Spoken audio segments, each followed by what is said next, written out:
This isn't just some low-resolution port of one of the landmark releases of the HD generation.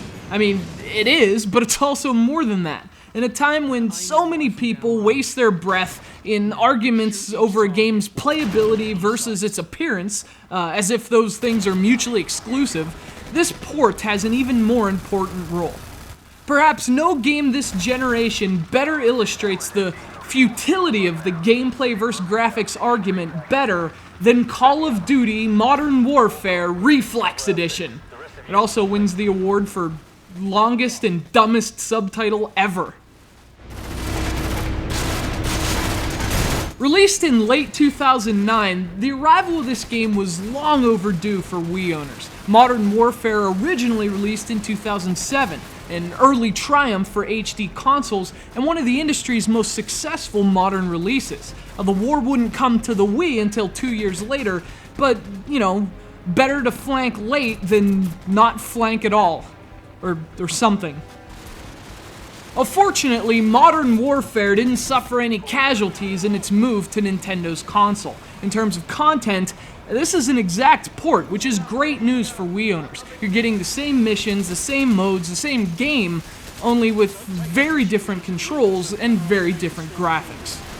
And again, speaking of controls and graphics, controls versus graphics, this game makes arguing for either side of that pointless debate even more pointless. I know people like to frame their argument in two ways. I play the Wii because gameplay is more important than graphics, or I don't play the Wii because the remote is a gimmick. And in one fell swoop, Modern Warfare Reflex Edition drops a silliness bomb on both.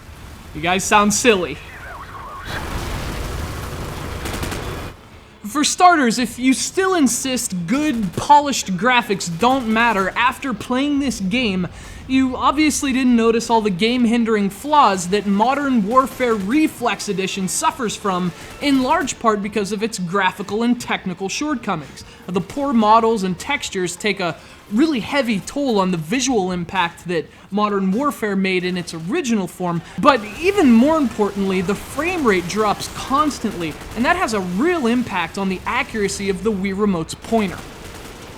And oh, that pointer, the single greatest control asset of the Wii. It's what makes games like Metroid Prime 3, Medal of Honor, Heroes 2, and even Call of Duty's own World at War such joys to play on Nintendo's console. The accuracy and speed you get from the Wii Remote is, frankly, second only to the mouse and keyboard and far surpasses dual analog sticks. But the stuttering frame rate has an adverse effect on that cursor, which does negate a lot of what makes these games play well on Wii. What that means is Modern Warfare Reflex Edition doesn't play as well as those games, but it still plays pretty well. The game features a slew of custom control settings, and you can tweak your bounding box and your camera speed. You can tweak all kinds of stuff. It's easy to find settings that work for you, and if you can get used to them, you'll see just how beneficial pointer control is for a first-person shooter. So much for being a gimmick. Contact right! Contact right!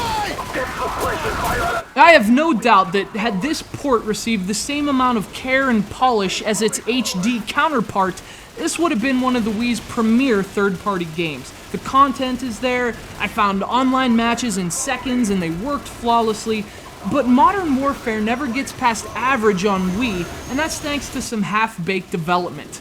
A reflex that third parties really never overcame on Wii. But nonetheless, we have to send huge thanks to our main man Muhammad in Qatar for this copy of what is a pretty decent Wii shooter, although it should have been way better. It's Call of Duty Modern Warfare Reflex Edition. Oh, okay, that's it. That's the whole subtitle.